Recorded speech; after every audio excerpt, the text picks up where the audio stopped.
I'm Ann Milneck, chef, owner of Red Stick Spice, and this is Smidgen.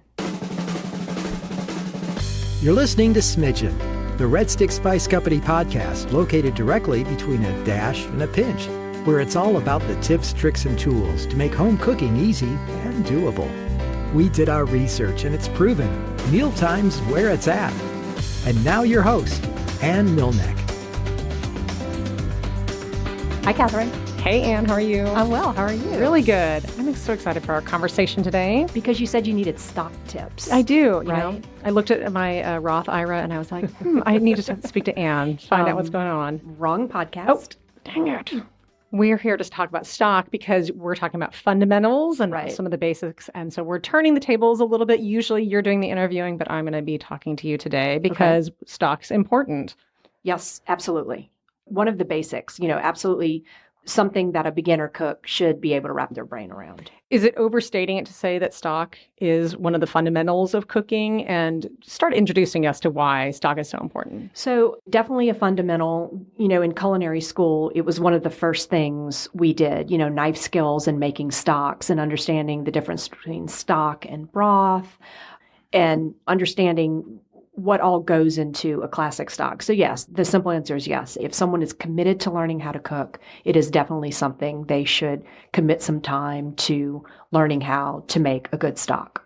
And is it scary? Is this going to be like scary, important, very difficult to do, or is this going to be easy to master? So I'm going to need everyone to carve out about 12 hours and find the largest pot you can. No. When you look at the classic applications of stock, you might run across some websites or blogs or things like that that say, there's only one way to do it. Or, this is the only right way to do it. I can see where that would be a little off-putting or a little intimidating. So while a good stock does take some time, there are definitely things we can do to get folks there faster and make it feel like it's something that is doable, because in the end, the effort is worth it. It is definitely going to make a more delicious gravy or sauce or soup. And speaking of applications, you already just said gravies and soups. What are some of the other things where we might use some stock to sort of save the day? Thinning out a sauce is something that you're going to use a stock with, and making a sauce because you're looking for a really specific flavor profile on a sauce. If you sort of are moving from one brand of store-bought stock to another, it can really affect the end result of that sauce and what it tastes like. So having a super clean, unsalted stock that you've made yourself is really helpful in getting that end result of that very flavorful sauce. And you did just say a word that I'm going to come to a little bit later, but that is store-bought, because I'm sure that is an area of interest/controversy. And I'm not knocking store-bought stocks, and I certainly understand. I'm busy. I understand how hard it is to get in the kitchen. And so there are some good ones that we can guide folks to and certainly put in the show notes. And we can talk about that later on. So I'm not a snob when it comes to homemade stock. I'm more from a place of it's worth you carving out some time to do it because of what your end result will be. Cool. Okay. So, and we'll, like you said, we'll get to those in just a minute here. Sure. So can we define some terms just to get started with? We are calling this stock options. We're not calling this broth options. Right. So tell us, what is the difference between broth and stock? So stock is typically made from bones of meat, and some meat can be attached to those bones, but it's mostly bones. And they can either be raw or cooked, although there is talk in some of the food world that says if you've cooked it, it's a broth. But technically, when you go to culinary books, you'll see that those bones can be either cooked or raw. When you cook them, first of all, you get a different flavored stock, a really flavorful stock, and you get a darker color. But a stock is mostly bones with some meat attached, and you are typically looking for smaller bones that have lots of moving parts. So say a wing that has 3 parts to it, so that you're getting lots of that collagen that's going to come out of those bones. So first of all, bony pieces, and then second, a longer cooking time. A broth, it can have bones, but it's mostly made from a larger piece of meat.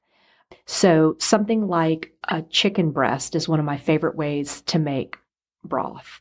I'll poach chicken breast, boneless, skinless chicken breast, as we talk about so much on this podcast. It's not my favorite cut. I can't even believe you brought it up, but yes, keep going. Right. But it is a great piece of meat to use. I add some spices in there and a little bit of aromatics from onion, carrot, celery, and end up with a really great broth that's great for sipping or making another type of soup. So a broth is going to have more larger pieces of meat. Okay. And it's a shorter cooking time. So it's something you can get to quickly and makes a really flavorful liquid that is a great thing to know how to do and have in your back pocket, especially if you're sick. A great way to get yourself to close to a chicken soup, for sipping when you're not feeling well. Although I make broth all the time to use in a curry, as the liquid in a curry, just simply because I don't have any stock on hand and I don't have the time to make a stock. I see. I have to say, I think I'm a growing cook, let's say, because I'm part of Smidgen here. Yes. So I think that, do you find that some people have the misconception that it's the concentration that makes the difference between a broth and a stock? Yes, for sure. So what you're getting in terms of viscosity between a broth and a stock has nothing to do with any sort of reduction of the liquid. It has to do with the amount of collagen that is located in those bones. So when you make that stock and then you refrigerate it the next day, it's sort of like a thin jello sort of consistency. That's from collagen. It's from the cooking time because it's the time required to extract that collagen from those bones. But what's causing that thickness is from the collagen in the bones. So the consistency here. Yeah, consistency. So you're not going to get there with a broth because you're using less bones and more that piece of meat. By the way, when you're making that broth from that piece of meat, be sure to eat that protein. That's not something, in a stock, you discard those bones.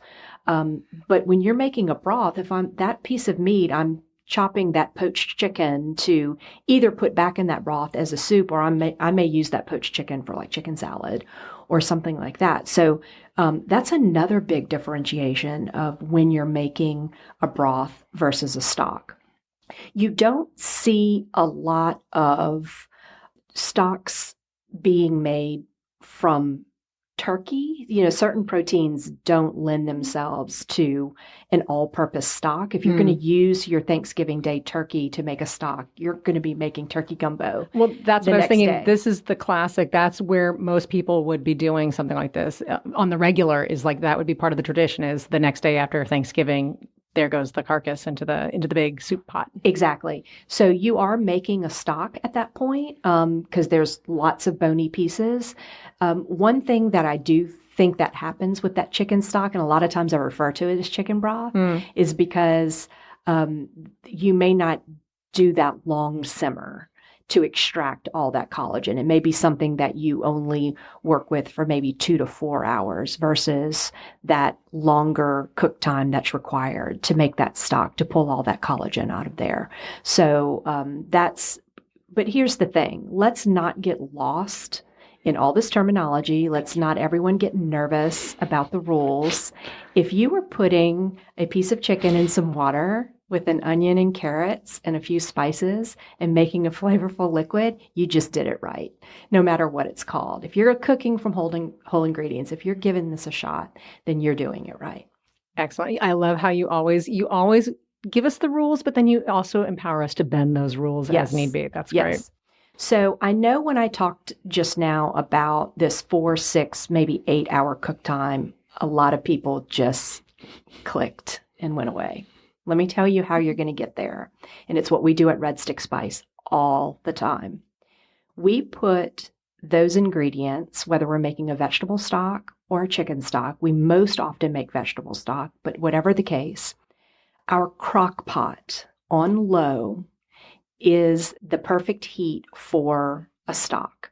So with a stock, there are some rules with stock that we want to go over that are important to follow, and they're not difficult ones. And one is that that stock shouldn't boil, and it really shouldn't have an aggressive simmer even. You want something called a lazy bubble, and that's where that bubble, that simmer, is only popping up a bubble every few seconds. So if you have a very, very specific stove and you have the time, that 6-8 hours to be home and take care of it, that's great. If not, the crock pot on low gives you that lazy bubble. And that's how we make stock. So we make stock once a week at Red Stick Spice, and that's the stock we use all week in our cooking classes. So what goes into that stock? That's another few set of rules. Again, I don't want anyone to get nervous because it's really, really rules, air quotes. Yeah, not hard to follow rules.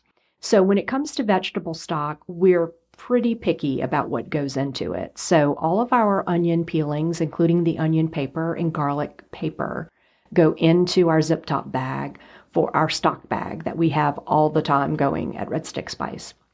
And it lives in our freezer. So onion peelings and the onion paper, along with garlic trimmings and garlic paper. So the paper of the onion and garlic have a ton of flavor. And they also give the stock a little bit of color. So definitely don't discard those. Celery trimmings, with the exception of the root end, which always seems to be sandy. So that is something that needs to go in the compost bin or garbage can. We wouldn't want to put that into the stock because we do need to keep the rules: garbage in, garbage out. So it's not trash soup. It's a stock. So we've got celery trimmings, but not that root end. So celery leaves are going into that stock for sure. Although, everybody, I was going to say, wait a minute. Let's eat our celery leaves. So that's a great thing. I eat celery leaves on salads. I use them as a stand-in for a sweet herb. If I'm short on herbs, celery leaves come in really handy there. And then carrot. But we need to think about our classic mirepoix ratio. So mirepoix is that French fundamental aromatic mixture of carrot, onion, and celery. And your carrot's always at half the amount of the onion and celery because carrots are very sweet, they're high in sugar, and that flavor can kind of take over. So we want to make sure as we look at that zip top bag, we're eyeballing it. No one's getting a scale out here. We're just eyeballing it and saying, do I have more onion and celery than I do carrot? And then you're just fine. I don't put carrot peelings in because I'm thinking about surface area. And a lot of carrot peelings are allowing a lot of water to reach the surface area of that carrot, again, making it, in my opinion, a little too sweet. So this is more about chunks of carrot. So I just look at my bag, make sure I have more onion and celery than I do carrot. And then parsley stems. So parsley stems, first of all, if they're tender, you can chop them in with your parsley and use them in your dish, and you'll be just fine. But if you have an excess of parsley stems, those are excellent and actually a part of a classic mixture that goes into a bouquet garni, that goes into a stock. And then we throw in a couple of peppercorns and a few allspice and a bay leaf. And that is our vegetable stock. We don't use bell pepper. We don't use asparagus or any other vegetable that would bring that flavor forward. So some broccoli in a stock is going to make it very broccoli forward, which is fine if all you're making is broccoli soup. But just remember that asparagus or bell pepper or broccoli or cauliflower, they're very forward in their flavor. So what we want is a nice flavorful liquid that doesn't say anything in particular. Just good savory flavor. That onion and garlic is going to bring some umami, a little bit of sweetness from the carrot and celery. And that is, when it comes to rules, those would be the basics for that vegetable stock. With those same vegetables to make chicken stock, I would have, let's say I butchered a whole chicken and I had the back of the chicken or wing tips if I were trimming up wings, all of those have all those bony parts that pull lots of collagen out and give that stock body. And so that would go into my crock pot. We leave it overnight with that lazy bubble, and then we strain off everything, either compost or discard what you strain off, and then that's our stock for the week. I'm just loving the idea of waking up in the morning and the crock pot has been going all night and it just smells like somebody's been cooking all night. That must be glorious. It is absolutely amazing. It's a great smell.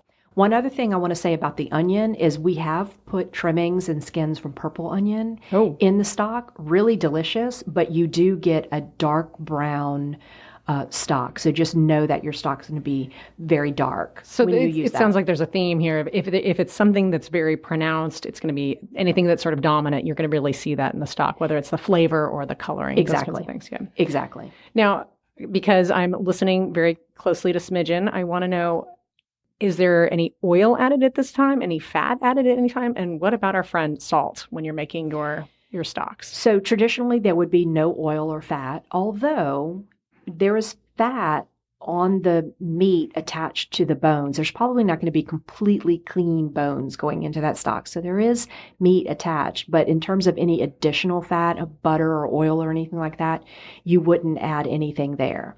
In terms of salt, I don't add salt. I tend to be a little heavy-handed with salt when I'm cooking, and I tend to be a little impatient with salt. So a lot of times my salt hasn't dissolved, and I'm already adding more salt, and then I get to a point on occasion where I oversalt.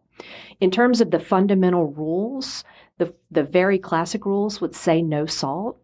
I'm here to say if that makes you happy, salt your stock. There are even experts who say that salt can help draw out more collagen, and it definitely makes for a more flavorful liquid. Now, when I'm making a broth, definitely salt goes in at the end, especially if it's something I'm going to sip or use in a soup. So then, yes, definitely salt's going in.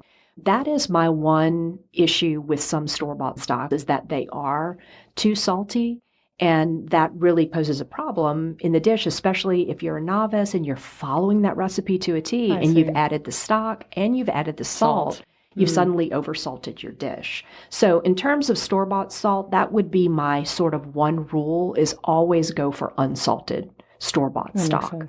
Making it at home, I say, you like salt, salt your stock, press on, It depends on what comment section you're reading and what rabbit hole you went down, whether or not you should salt that stock. But I say, if you're making stock homemade and you add some salt, again, you're not doing it wrong. This seems like a low stakes experiment. We can try it maybe one or two ways. Without a doubt. These are things that predominantly go in the garbage bin. Right. You got to be a little picky about the things that are going in the garbage bin, but absolutely, you are not out a whole lot of groceries when you are trying your hand at some stock. So I've seen at Red Stick Spice Company that you have the Ziploc bag that's the freezer bag. It's in the freezer and it just kind of gets loaded up. Yes. So when you were actually making this, how much water are you putting in with, just imagining that gallon freezer bag? How much water? So it's a gallon freezer bag. We let it get loaded pretty full, and our crock pot is 8 quarts. So I would say that would be, again, we're not using any precise science or weights or measures here, but I would say from that zip top bag, you could definitely get 8 quarts of stock from there. A couple of other things about stock is that you always start stock in cold water, which is perfect for the crock pot because you just load it up from the zip top bag, put in some tap water, and you're good to go. But on the stovetop, you just start everything in cold water, bring it up to that very, very low simmer without letting it boil. You're not really hurting anything, but the boiling could extract flavors from some vegetables, some items quicker than others, and just maybe not get as subtle of a stock at the end. And also it can create cloudiness and, clear. That's one of the things you're graded on in culinary school, is how clear is your stock. Okay. If you use cloudy stock at home, don't worry. The culinary school police are not going to knock on your door. It'll be just fine. But those are the reasons behind not starting it in cold water and not letting it boil. Very good. How long does stock or broth stay fresh in your fridge? So I would use it within 7 to 10 days. It is very freezable. So freezing in, we freeze in 1 cup portions at Red Stick Spice. We're almost always using more than 1 cup, depending on what we're making, but it's nice to know we can grab from the freezer in those 1 cup portions. You can also freeze in, I see this a lot in ice cube trays. That's what I was going to say. I know people who have their special stock ice cube trays, and that is what they freeze ice cubes of stock. So that makes sense to me in a sauce making application, because you're typically not making a gallon of sauce. You're making a saute pan of sauce. So that small amount of stock makes sense in that application. And then you can, you can use 2 or 3. Absolutely. Yeah. Ice cubes at a time there. And they're also handy to store, because once they're frozen, you can pop them back in another freezer bag exactly. or what have you. Yeah, and then they're ready to go. Yeah. So, Anne, you're always really paying attention to what people are doing with trends and what is kind of coming in. And I'm sure people come into the store all the time and they have very specific questions about things they've heard about or whatever. So I'm going to say a phrase to you, and I want you to kind of take us on this journey. Why is everybody talking about bone broth? Okay. So bone broth is a highly nutritious liquid that you make from bones. Let me answer your first question. They're talking about it because it is a big part of the low carb and keto world. And it is very, very good for you. And lots of people are sipping it. There's intermittent fasting involved with the keto diet, where in some instances, sipping bone broth is allowed during the fast. So it's helping people stave off hunger and get through their fast. I was fascinated by it because it's not a broth, first of all, because you're using... I just learned it's a stock. Yeah, it's a stock, essentially, but it is a much longer cooking stock. So this is one you do need to make a commitment to spend several hours making this. But bone broth really requires bones that have a very large quantity of collagen in them. So these are big bones, typically from cows. I was going to say, is this beef or? Yeah, okay. Typically from cows. And you can go to your butcher and ask for large bones to be cut in a way so that they need to be cut in a way so that that collagen is exposed. So then the water can then extract that collagen out. I have found in Latin markets to be a great place to buy bones for bone broth. They have soup bones that they cut in a certain way. And I've gotten them at Latin markets to make bone broth. So the first step is that the bones need to be boiled. It brings out all these impurities that are in the bones that are not attractive to look at, but it can also lend an off flavor, sort of a bitter, not clean flavor to the bone broth. Then they need to be roasted. So then you roast them, and you're roasting them at a very, very high heat. We're talking above 425 degrees, and you are really getting them very, very, very brown.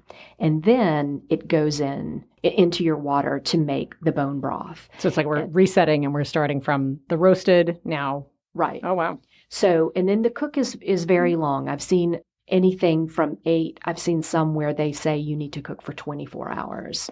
And again, at that very, very low simmer with that lazy bubble. So what I do is I do sip bone broth on occasion. I salt it at the end. I don't salt it during the cooking process.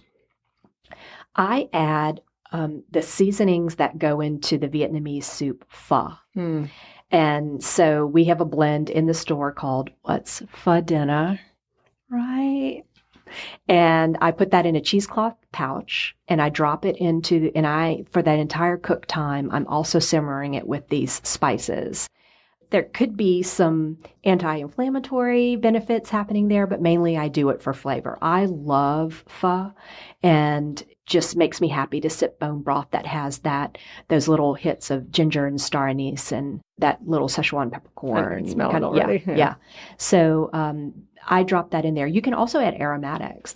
Just know that after that very long cook time, they are going to be cooked to smithereens. That celery and onion it's going to be just obliterated. So you are going to have to do some straining. Otherwise, you've got this sort of mush of vegetables in there. So the thinking behind, as I described that whole process, immediately my brain goes to, if I'm going to do this, I'm going to make a lot. I'm going to carve out, this is going to be a weekend project. It's going to take 2 days to make, so we're doing it. And I'm going to make a lot of it. So that is why the bone broth business is so big, because what I just described, while it's not difficult, I can certainly see where that would be challenging for some folks. Many local butchers are making bone broth, which I think is just wonderful. We have a local butcher who's doing it and a great convenience product. But if you can carve out your full Saturday, that's your Saturday project. It's so worth it. Just make a whole lot of it. Again, the benefit of the aroma, I'm just thinking. Yeah. Is crazy. It's so comforting. Well, yeah, all of this is hitting all these comfort food notes. Absolutely. Yeah. Absolutely. And sometimes when I talk, I'm of a certain age and I feel a little bit like, get off my lawn. But none of this is new. This is what my mother and grandmother were doing. Lucky for us that these health experts have figured out what the benefits of this is. But that whole thinking back to chicken soup for the soul or Jewish penicillin, all of that, they were all right. They were all correct. Just now our approach is a little bit different. It doesn't last through the ages if it doesn't have something to go with it. Right. I do feel obliged to ask, since we are in South Louisiana, but I'm thinking other people are curious too, fish bones? So fish stocks, I don't make that often. I do rely on store-bought stocks for fish stock, and I don't use them often. What I do make on a regular basis, and so worth it, is a seafood stock made with shrimp. So we are so blessed in this part of the country to have a beautiful shrimp industry that it is a industry that does a lot of quick freezing. So that is a convenience product for us here in South Louisiana, that we can buy Gulf shrimp frozen. And so I buy them with the peel on, and I peel them and, of course, use the shrimp to make a delicious dish. But the peelings go into a pot with cold water and a few aromatics. And in less than 30 minutes, you have shrimp stock. As a matter of fact, if you cook it too long, it goes just a little bit too far. So let me not be a rule maker here. I would think that if you are working with shrimp, if you have shrimp available to you, making a shrimp stock shouldn't be something you skip. That is something that as soon as I start the meal and the shrimp get peeled, it's just on my back burner, just sort of doing its thing back there. And then that liquid is ready for that dish. It's not something I make in big batches. Because it comes together so quickly, I typically make shrimp stock for that meal, that dish that I'm making. Whether it's a pasta dish or a shrimp stew, or I do a butternut squash and shrimp soup, and that shrimp stock is used there. So that is something that is really, really doable for the home cook and comes together quickly. It seems like with everything with seafood, it's like time is your enemy. Everything for sure. Yeah. Yes, for sure. Yeah. Now, because we're breaking all the rules, and you already kind of gave us permission from the beginning, let's talk about store purchases of stock and broth. Okay. Some of the things to look for. Let's start with that. First of all, we have permission to buy. Yeah, absolutely. So if that's what it means for you to get a meal cooked from whole ingredients on the dinner table, then let's just go toward some store-bought stock in general. So first thing I look for is no sodium. And a lot of times they're a convenience product. They look like pastes. They're bases. And it looks like a paste, and you would take like a half a teaspoon or a teaspoon and then whisk that into water. A lot of times you really have to watch it with those. Those are loaded with sodium and MSG. But, and this is another podcast, Catherine, but MSG is not the evil, ingredient that we've been led to believe. But anyway, a lot of those are loaded with sodium, unfortunately. However, in the butcher section of, at least in Baton Rouge, locally owned smaller grocery stores, there are bases behind the counter with the butcher. And those are a lot of times made by local folks. And those are often beautiful products. So that's worth seeking out, moving away from with stock, you're going to be on the aisle with the canned soup.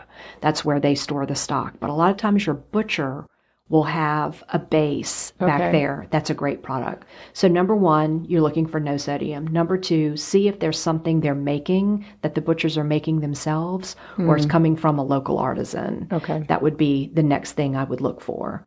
And in terms of national brands, I'll just name a brand. Kitchen Basics is a brand that I turn to. They make a really nice line of carton stocks in a carton, and all of them have a salted and unsalted companion. Nice. So yeah, that's great. And I find them readily available. So if I had to recommend one, that would be the one that I recommend. It's good too because you and I have talked about some of these soups that we're having the cooking segments on, or even we did a curry together. Right. And it's nice to be able to have just the carton in the pantry that can make your dinner happen. Sure. My mom used to refer to something called a calamity plan. And I like it. So she worked multiple jobs, and we always ate as a family. I didn't think a thing of it when I was a kid. And it was partially because there just, we lived in a rural area. There just weren't a lot of restaurants. There also wasn't a ton of convenience food or packaged food, but also because I think it fit our budget for her to cook at home very often. So I just didn't really think anything of it. But she always referred to a calamity plan, having that pantry stocked with certain things that if that big meal she had planned fell apart, she could make something. So if that calamity plan means having a carton of store-bought stock in your pantry, please, don't scrap the meal because, well, Ann said we needed to make that. I needed that lazy bubble. I should have started 24 hours ago. Yeah. I can't believe this. I boiled it and I didn't have the lazy bubble. So let's all load in the car, kids. No, if that's what it means to get a meal on the table is that carton stock, please, have that pantry loaded up with what you need. Any closing stock thoughts that you have for our dear listeners? I would just say, if you're out there reading lots of information about stock and it's getting overwhelming or getting confusing, I would say just step away and just go get an onion, lop it in half, a few stalks of celery, a couple of chunks of carrots, run some water in a pot and make some stock. Just give it a shot, sort of cull down the places you go to for information, and don't let it overwhelm you, and just give it a shot. And this is something we can experiment with. It's low stakes. We can keep trying. And so what's the homework assignment? Get that freezer bag going right now? Definitely get the freezer bag going. And then we really want to see these pictures and hear from folks. Oh, yeah, that'd be great. Yeah. Oh, that'd be really cool. Yeah, of what they're making. I want to see all those delicious soups and stews made with homemade stock. We'll be looking for those, and maybe we can even share them on your social media and show off what people are doing. That would be really cool. Absolutely. And in show notes, I'm going to put I talked about that butternut squash and shrimp soup. I'm going to put the recipe for that soup in show notes with that 20-minute shrimp stock. That sounds great. All right, Ann. Well, thank you. And I know we're going to be heading over to the kitchen in just a few minutes and see some amazing things being cooked. So thank you so much for informing us all about stock. Thanks, Catherine.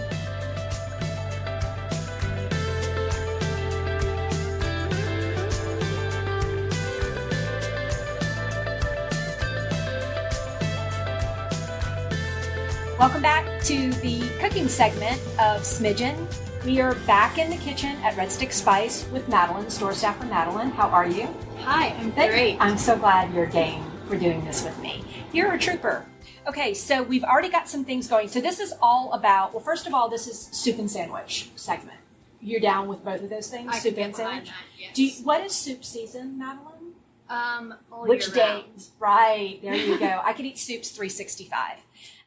So I am all about a puree soup that gets blended either with an immersion blender or a Vitamix, because it makes your cuts on your vegetables kind of not important. You can do like rough cuts. It doesn't matter because it all gets blended.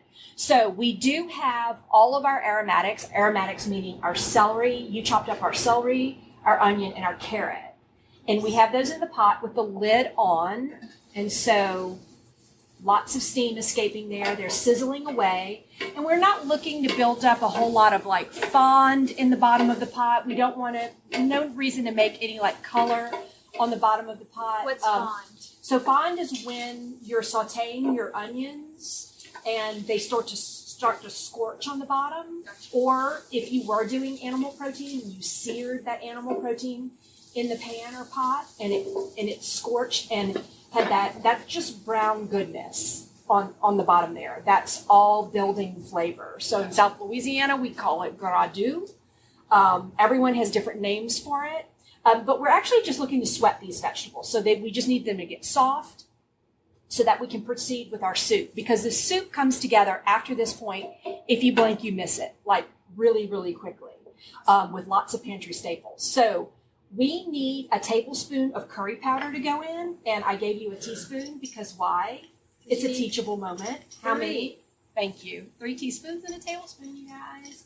Okay, so get that in and get that stirred and that lid back on there. And I'm going to start on the grilled cheese. So do you like grilled cheese? I love grilled cheese. Okay. Who doesn't? So we are going into the oven with this grilled cheese. We are going to make a slab grilled cheese. And it is super fun, feeds a crowd, and everyone needs to do this at home. So I've got this really thick bread. This is called Texas toast.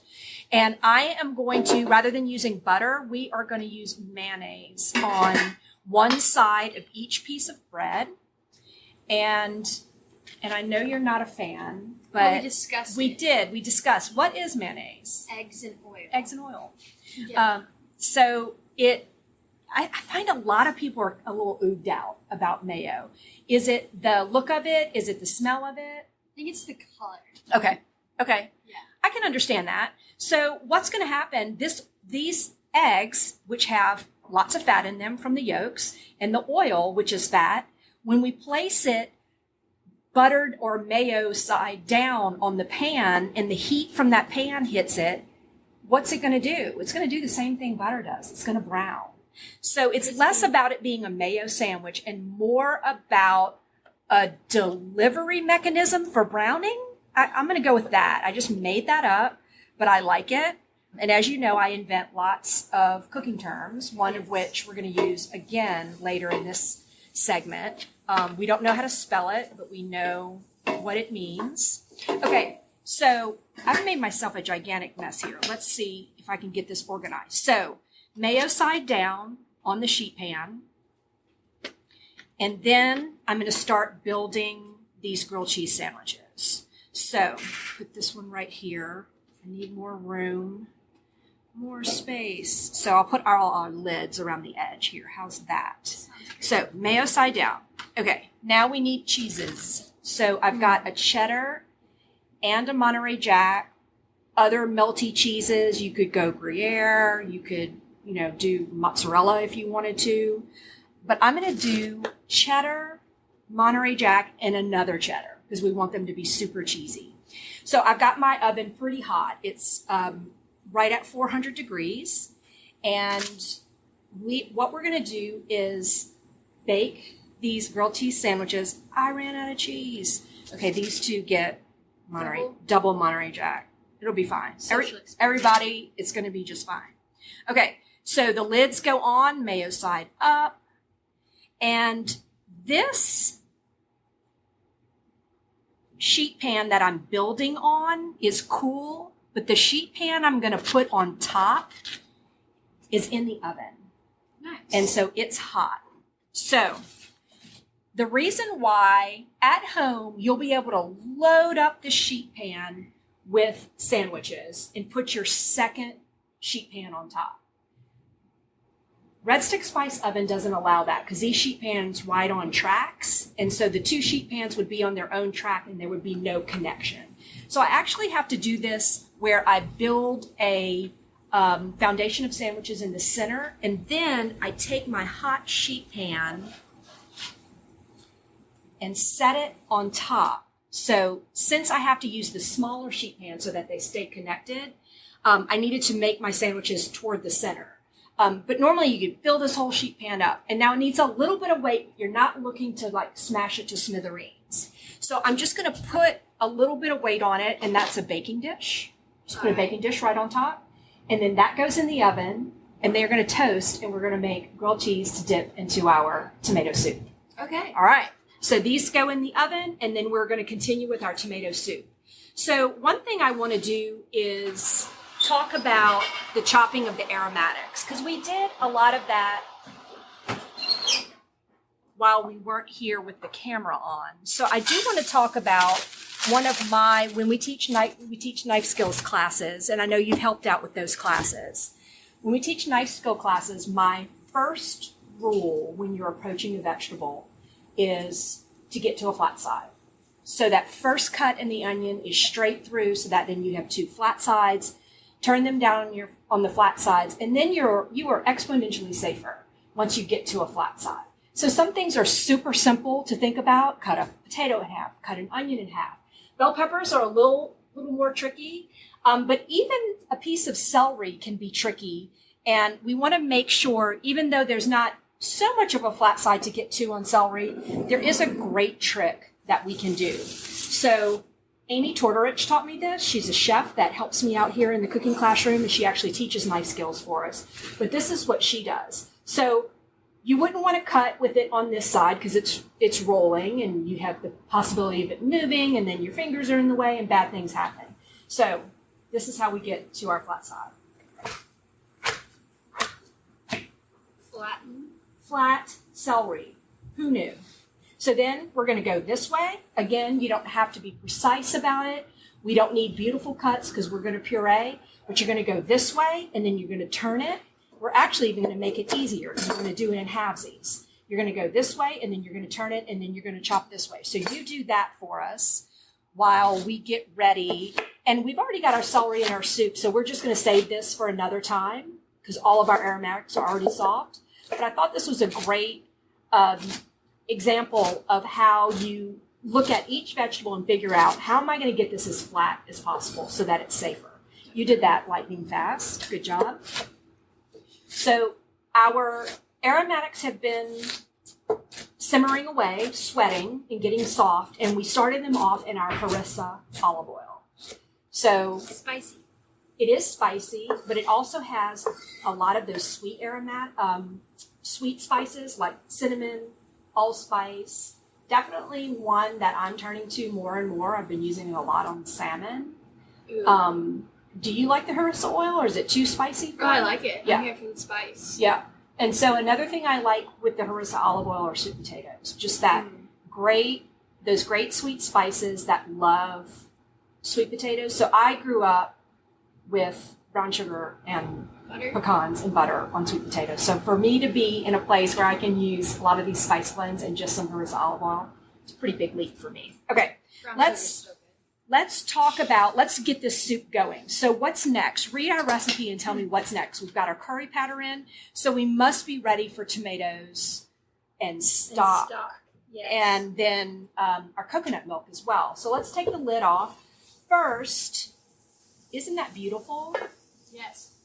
What does that smell like? Definitely getting the cinnamon and allspice. Right. So we use the Vindaloo curry powder, and when you see the descriptor Vindaloo, you know hot. That's what you can expect from anything entitled with the adjective Vindaloo. It's going to be quite spicy. But immediately what I smelled was coriander, and I'm definitely getting a ton of ginger though. I'm smelling that for sure. So smells amazing. So I think we now at this point, it's just sort of like a dump, and we bring it up and get a little simmer going, and then we'll zhuzh it. You know, that's our other culinary term today. So we're going to pop our heat up quite a bit. And goes the stock. And then we've got full fat coconut milk. You could certainly do a light version, a light version with this soup. The full fat coconut milk gives it a lot of richness, and that smells amazing. So I've got the heat cranked up quite a bit, and we should talk about why we're doing this menu in the first place, because we just came out of a podcast segment talking about stock versus broth. So we are typically, more often than anything, making vegetable stock here at Red Stick Spice. It's a great neutral medium. We have tons of vegetables to do it with. And we don't have to be concerned with, let's say we're doing a seafood dish and we're using chicken stock, which seems a little wrong-headed, although you can get there doing that. But we most often make vegetable stock. And because of those onion skins that are in there, you get this glorious color. So this is a vegetable stock that we made. We store it in the fridge. And we draw from this all week. And so that's what's in our soup. Okay, so we need to take a look. We've got lots of bubbles. So let's give it a stir. And now we need to get our immersion blender, and we're going to blend it, and we're going to taste it, and we're going to check on our sandwiches, and then we're going to have soup and sandwiches. And do you feel okay about sharing with Josh and Yes, Catherine? I do. Okay. Those celery leaves were delicious. Oh, did you like the celery leaves? There you go. Yep, that should not go in the trash. Definitely on salads or just as a garnish, but definitely in your stock. Okay, so we're going to get our immersion blender going and check our sandwiches, and we'll eat soon. All right. Okay. So we need to talk about a couple of things about this soup before we puree it. First of all, the canned tomatoes that I use. So definitely when we're at the height of tomato season in Louisiana, we would be all about fresh tomatoes. But when it's not tomato season, it's not to say you can't eat a tomato. There's some great convenience products that are actually a really great product. One is canned tomatoes, which I always have stocked in my pantry. I think it's a great staple to have. And these specifically are fire roasted tomatoes, which that fire roasting caramelized the sugars in the tomatoes and brought out a lot of flavors. So a great product to have in your pantry. So we are going to puree this soup, and we're going to use our immersion blender. And so it's like a tiny blender on the bottom, and if I turn it on, the blades spin, and if I have the blades spinning while I put it in the soup, we're all going to wear it. Let's not do that. We're not going to do that. So we're going to put it in the soup, and you're going to move it around, trying not to lift it so that the blades spew the liquid.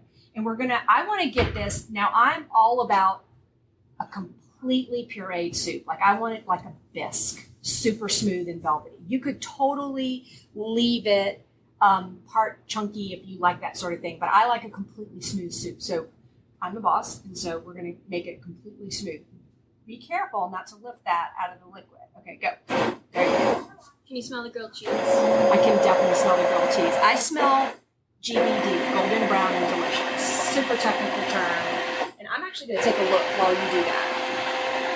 That looks gorgeous. It's spinning around in a... Kind of sections to the bottom. It does. It sections to the bottom, but it's pulling up everything and pushing it through the blades and getting it silky smooth. So a couple of things are happening. It's actually sort of changing in color. We're getting more of this creamy, light red, almost going toward like an orange peach. And that's mainly because we're blending air into the soup.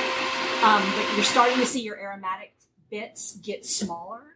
And we actually want to see those as very tiny specks. We want this completely smooth. Let's take a look. Well, we've had a cheese explosion, which is not a bad thing. And let's take a peek. Ooh, my goodness. Looks delicious. That's golden brown and gorgeous. So those sandwiches are ready to go. All right, I think our soup is And you feel good about, oh, that looks beautiful. Okay, so it's got teeny tiny bits of aromatics. You see little bits of green and red from the celery and the carrot. turmeric. Plain. And definitely color change from the turmeric for sure. That turmeric in the curry powder got to work in there and made this bright golden sort of color. So let's each grab a spoon and see how we did. It is blazing hot. Let's take a taste. That's delicious. Ooh, it's spicy. That Spicy. vindaloo, yeah. The curry. Yeah, really, really nice. But good heat on the back end, bright tomatoes, Yes. richness from all the other things that happen in there with the onion and a little bit of the toasting of the curry powder when we put it in with the aromatics, but that is gorgeous. The coconut milk too. Oh, and the coconut milk kind of just smooths everything out. So I'm going to have you ladle up a couple of cups of the soup, and I'm going to get the sandwiches plated. So I have manners while we're on air, on camera, but later I'm just going to eat these little crusty bits of cheese because that's some pretty amazing stuff right there. So I'm going to get these out of the way, and then I'll move my parchment over and get these plated up.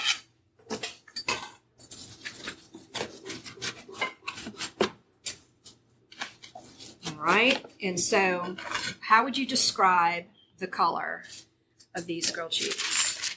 Crispy. Crispy, that's a color? Well, wait, I think an image comes to mind. Yeah. But not burnt. No, Just no, absolutely golden brown. perfect golden brown. So feeding a crowd, how would this change things? I've been thinking about that the entire time. I'd like Because normally think about your time at the stove making one grilled cheese after flipping the it other. over, Yeah. getting both What? sides. Yeah. What? This is Game like changer. exactly game changer. The cheese is delicious. Yeah. I went for it. So I'm cutting these into fingers, into strips, and I'm going to pile them up on a platter. And that way folks can come and grab a finger of grilled cheese. And Good for tailgating. perfect for tailgating or at home tailgating, like watching a watch party at home. This is definitely a rainy day, Netflix kind of day Yeah. meal for sure.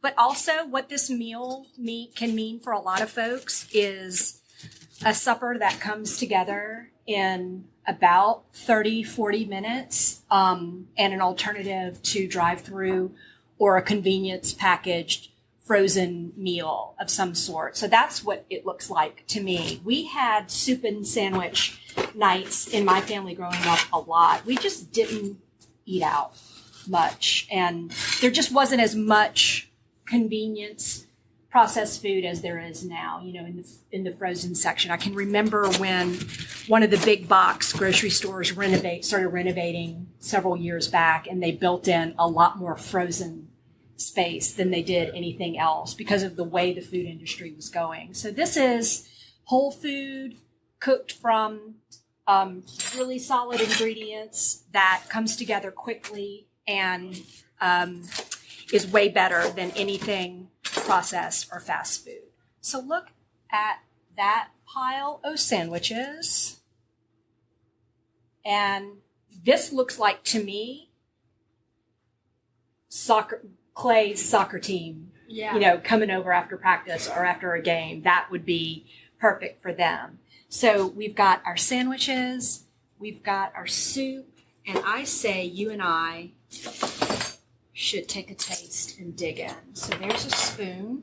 All right. I'm going to do this. There you go. It's all about Moist? surface area, Madeline. Super important. So look what that mayonnaise did on the outside of the sandwiches. Just super golden brown.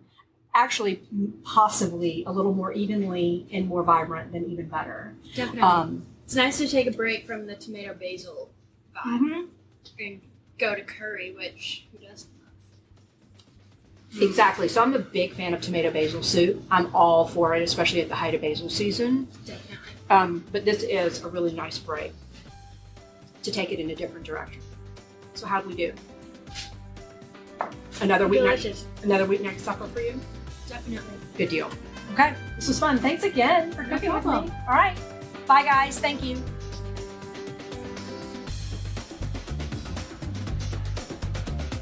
I hope you've enjoyed this episode of Smidgen. You can get all the recipes for what we've prepared today and more at redstickspice.com. Find Red Stick Spice on Facebook, Instagram, and Twitter to learn more about our products, classes, and subscription boxes. Only for Smidgen listeners, we have a special discount code, Smidgen15, for 15% off your purchase. Smidgen is available on Apple Podcasts, Spotify, or anywhere you get your podcasts. Please subscribe and leave us a review. We would love to hear what you think of the show. You can also go to smidgenpodcast.com to find everything about Smidgen, including show notes and links for this episode. Thanks for listening, and we'll catch you in the next episode of Smidgen.